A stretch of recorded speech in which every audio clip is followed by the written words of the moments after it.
People around the world are now pledging to join today's 48-hour-long walkout from Twitter to protest against what they say is an inadequate response to anti-Semitic tweets from popular rappy Wiley. He's now facing a police investigation after a string of anti-Semitic comments appeared on his accounts last week. They were left up for days despite repeated complaints to Twitter about the hateful abuse.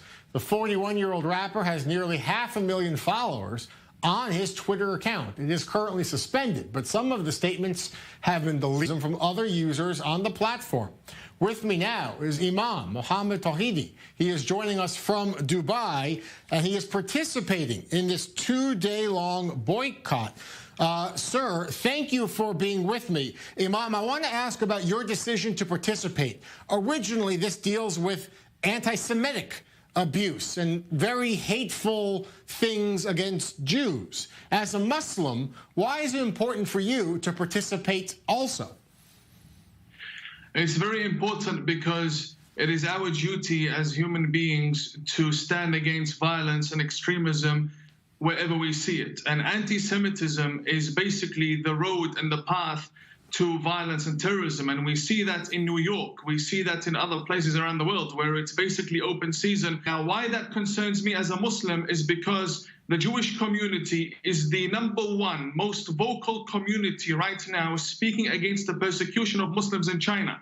So it's only right and it's only fair that all of us unite and defend the Jews and Jewish people and our Jewish friends when we see that they are being targeted for no reason whatsoever, only because they are Jewish people. Imam, I want to ask about the debate. Some say this is a very effective campaign. It sends Twitter a message.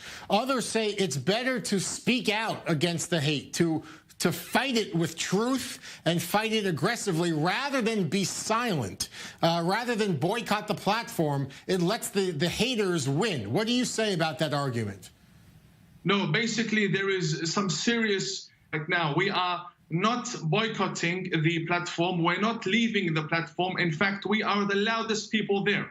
And we will remain to be the loudest people there who will control hashtags and make them trend globally.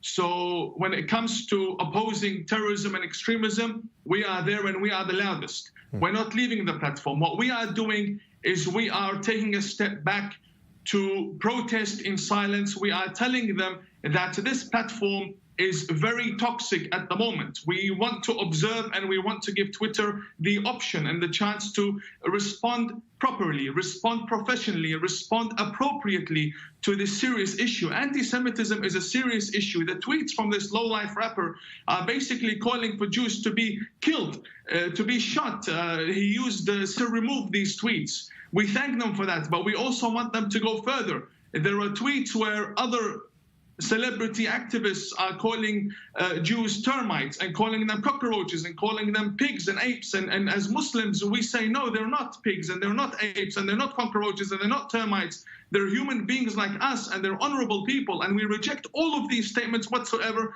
and we want them off this platform. It's not an issue of freedom of speech. This is an issue of national security. When someone with such a following tells people that the reason for evil on this earth is the Jewish person in your neighborhood, that's how the Jewish people are becoming targeted, and we want that to stop.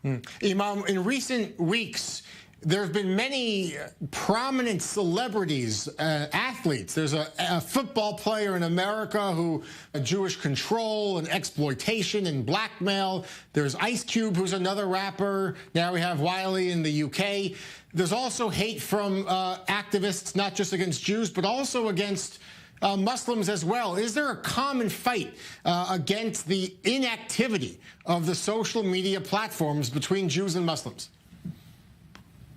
What we are seeing right now is a rise in hate, and this hate is being channeled towards many people at the same time. And it's very important for all of us to unite against hate when we see it. So right now we have the Christians that are being persecuted in Africa and in Nigeria. We are standing with them. We find Muslims being persecuted in China. The Jewish and the Christian people are siding with us.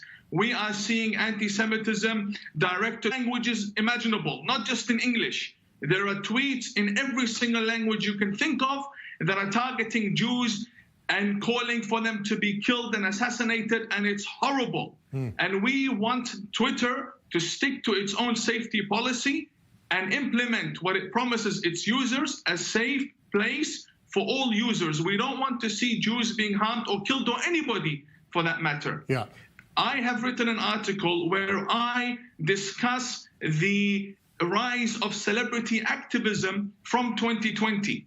And we see that Jews have been blamed for many things this year, especially the coronavirus. And if we go back and we see these accusations against Jewish people, you will find that they began with the Taliban, or they began with terrorists. And this is very concerning. Termites or pigs or apes or people who drink blood and spread these viruses, such as the coronavirus that we're dealing with right now. When the accusations are originating from terrorist organizations and being spread by celebrities, this is very concerning, and we want this to stop. We're raising awareness. We're telling them you can criticize the people you disagree with, but do it professionally. Don't call for people to be shot and killed and massacred. And we're seeing Jewish children walking in New York being beaten up just because they're wearing a hat. We want this to stop completely. Yeah. Imam, I just want to note, I'm speaking to you now from Tel Aviv. You're joining me from Dubai. In recent years, I mean, we had an Israeli minister go to a judo tournament in Abu Dhabi and tour the Mai. In another world, right, where there's no coronavirus, the Dubai International Expo, Israel is going to have some booths there and be represented in Dubai. There's a warming of ties. What is your hopes for official diplomatic relations, that you and I could meet together, fly to visit each other? Our relations are much more powerful and much more stronger than political relations.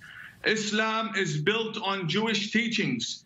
We believe in the same God. We believe in the one God. We share so many prophets, from Abraham to Solomon to David to Moses. We love Jewish people and we believe in the Torah, and we have no problem with them whatsoever. Jews have a special place in our hearts, and they are welcome in our countries anytime they like. In our countries, we have buildings and cemeteries that prove Jews existed here, and this is their land. And we will never deny their rights, and we will fight for them and make sure that they get their rights. But Imam, right now, you know, Israelis can't visit Dubai. In the UAE, you can't fly to have a holiday in Jerusalem freely. Do you hope there's an official improvement in relations? 100%, and we see right now many people from either countries are visiting each other. Some of them are internet activists, where they're visiting each other in different countries. Some of them are going to Israel. Israelis are coming to Saudi Arabia and so on, and they're posting their pictures online. This is an issue of social reform, not religious reform. Islam is on the same page as Israel. Issue of social reform. It's an issue of cultural reform. And it's happening slowly, but we will get there, and I'm very, very hopeful. All right, we'll have to leave it there. Imam, thank you so much for your time. Great to have you on Zoom In today. Thank you so much. Thank you for having me.